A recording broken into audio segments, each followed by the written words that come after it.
Hello, RWBY fans, Rooster Teeth fans, and fans of everything that's also a gun alike. I'm Gesno, and today I'm looking at the RWBY Volume 8 official trailer that came out during RTX. Before I start talking about Volume 8, I just want to quickly go back and talk about how I felt about Volume 7. Visually, I think there was an extreme improvement, like always. I feel like the show is always stepping up its game every volume with how it looks, how it moves around. Even Volume 5, which I can easily say was the worst volume of the series, had a lot of improvements. It also has some disimprovements, but overall the visuals look like they improved. Volume 7 is the same way. I loved how it looked. I loved the fight scenes, the way they used the cameras during those fight scenes. I loved the costume changes, they were amazing as well. Mantle, Atlas, everything just once again looked amazing. When it comes to the writing though, I can give it a meh. And the reason for that is because I feel like there wasn't enough done in that volume. Like, there were things that needed to be done but just weren't.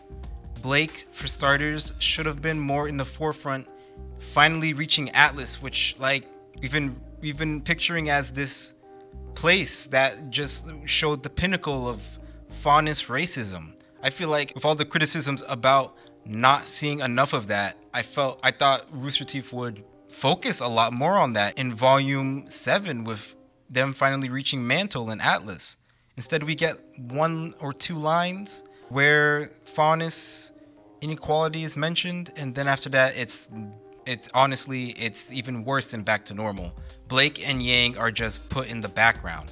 Meanwhile, characters like Nora and Ren with their couple problems are put in the foreground.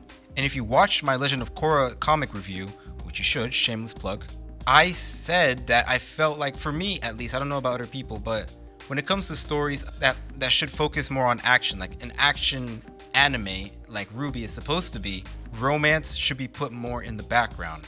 I feel like romance is like the sprinkles in a story like that.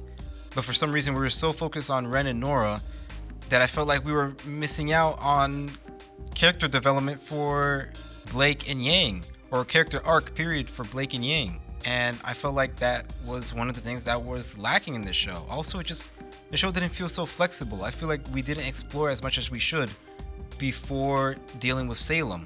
And I feel like now that Salem is here, we won't be able to go into that. Like, Watts' background. I want to know more about why he chose the path that he chose. I want to know more about how Atlas is run, and about how Mantle is run, and how the citizens felt about Mantle. I mean, yeah, we obviously got a look of how Mantle citizens felt about Ironwood's rules and his dictatorship. But I wanted it to be more personal. I wanted to sit down with a citizen of Mantle and hear more of their story, you know what I mean? And really like feel like I am on the streets with them rather than just like a passerby. Because I mean, RWBY and the others, they of course don't like what Ironwood is doing, but they're just passerbys. They're gonna be leaving soon, and they're gonna be leaving Mantle, and they're gonna be going to Vacuo or back to Beacon, you know? So I wanted to get how the citizens who've lived here for years and who will be living here for years later, how they feel about the current situation. That's what I wanted, but that's not something we got. And I understand that as much as we want to put RWBY as this sort of shonen level anime, it's really a web series. And I understand that the funding is not there, and that means the time is not there. But the fact that there is not enough time and not enough funding, I feel like we should be taking the time that we do have and not focus on side characters, side plots. I feel like focusing so much on that when we don't even have the time, you're wasting time, and then that's not on the money, that's more on the writing. So basically, I just want each volume to use the time that they have wisely. Hopefully Volume 8 gives us that, and hopefully we all can end that volume satisfied. Right now, let's take a little peek at what we're going to get in November. So we start off with good old Monstro the Sky Whale. And at first I thought who was talking was RWBY and Ren, but it seems like it's actually Nora and Ren. It makes me worried that once again we're going to be focusing on them when we have 4 girls that we should be focusing on who are also the main characters and are the title of the whole show. Nonetheless, and of course they're also arguing, which is just great. Once again, arguing like they were in Volume 7, but focusing on the look. You see Salem sitting in her throne, her makeshift throne.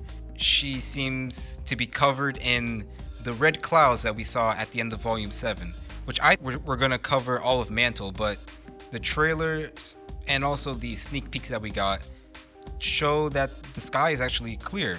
Of course, this could be something that can be put in post. They've done this before, where you see one thing in the trailer and then you'll see something different in the actual show itself. So it could be that they're just saving that for later, but I'm not sure. So Nora wants to warn the rest of the world. Ren wants to stay and fight, which kind of seemed kind of opposite from last season. I feel like Nora, the one that wanted to take care of Mantle, would want to take care of Mantle, and Ren, that wanted to focus on the wider picture, would focus on the wider picture, but I'm not sure if we haven't seen the volume yet.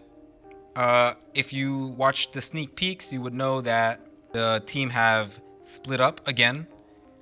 This time completely different teams, which is kind of interesting. Here we have Ren, Oscar/Ospin, Yang, and John. I have no idea what that team name would be called, but it's nice to see them switching it up a little. And they're walking into Geppetto's office, which is where they're also going to get the bikes that we saw in the sneak peek. And funny enough, the next scene that we see is them on the bikes. Something I noticed, which ties into the end of the trailer, where Oscar is no longer on the back of Yang's motorcycle. If you remember, Yang had Oscar on the back of her motorcycle, which a lot of people love to see. I'm seeing a lot of Yang older sister, Oscar younger brother takes on Twitter. And back in the scene, they seem to be chasing this flying Grim. I think this flying Grim, it doesn't look like one of the flying monkeys that we saw at the end of Volume 6. I think this has to do with the new Grim, just the length of it. Like the wings itself, it doesn't feel bulky enough to be one of those giant monkeys. It might be that new Grim that we saw at the end of this trailer. And I think it has Oscar. I think it's going to bring Oscar to Salem, who is then going to use, for one thing, oh my god, we're finally going to be seeing Oscar and Salem interacting. Oscar/Ospin interacting with Salem. Holy shit, we've been waiting for how long now? Anyways, I think that's what that Grim is doing, and I think that's why they're chasing it. Because it's going to bring Oscar to Salem, who is then going to force him to summon Jin. I guess she doesn't know that all you have to do is say her name. Maybe she doesn't even know her name. We don't know how much she actually knows about these relics that she's spending her immortality chasing. But I'm not even sure she knows how many wishes Jin has, because she wants to ask her multiple questions. But Jin only has one question left, because RWBY used the second one, and the third one is the one that hasn't been used yet. It was almost used, but wasn't used. Also, another thing, these guys are out of Mantle. They're actually in the wild environment, which is exciting to see. I can imagine a great chase scene with these motorcycles, dodging pillars and stuff like that. I can see it in my head. Hopefully it comes on screen in November. More arguing with Ren and Nora. You love to see it. Grim are infiltrating Mantle through that giant hole that Ironwood refuses to fix. He put his foot down. I'm not fixing that wall, even if it does put millions of citizens at risk. I'm not fixing that wall. You can't make me. Also, the Pterodactyl Grim is coming in. We're going to be seeing a lot of invasions of Grim. I have my own problems with Grim fights. I feel like they're not really fights. They're more like chances for the characters to just show off. I feel like there's no real danger. But hopefully that changes with the amount of Grim attacks that we face. Because with Salem around, no doubt she's attracting Grim. And just the amount, like it's probably going to put citizens in danger. The characters hopefully in danger. I mean, Oscar just got snatched up by a thing. We're not even sure what it looks like yet. We're seeing the other team up, which is Blake, Nora, Weiss, Penny, and RWBY. I think what we're seeing now is them facing off against the Aesops because Penny looks unsure about this whole thing. She's like, guys, I don't know how you won last time. This time, these guys look angry. I don't know about this. No, but seriously, she's probably just conflicted about having to face her own comrades who she considered probably friends just the day before. The other four just, they're ready to go. They're ready to go. No questions asked. And then we get Ironwood, still mad, both mentally and actually mad. The arm that was burnt in Volume 7, it seems, hasn't healed completely. The way I think aura works is the more the body part is damaged, the harder it is to heal, or the slower it takes to heal.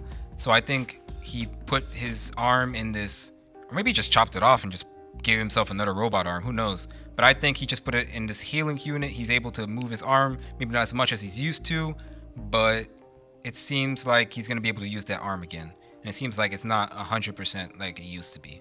We then get a shot of the Aesops. Everybody seems ready to go except Morrow. He's just thinking, why can't we all just work together against the evil sky goddess over here? And then we get this little snippet. Rip Cinder's hopes and dreams. It seems like she lost the relic to Salem sometime. Who knows what happened to her? But the relic is now Salem's. Cinder just went, she finally won something after Volume 3. She's just been losing. And then Volume 7, she doesn't even get the maiden powers, but she gets the relic thanks to Neo.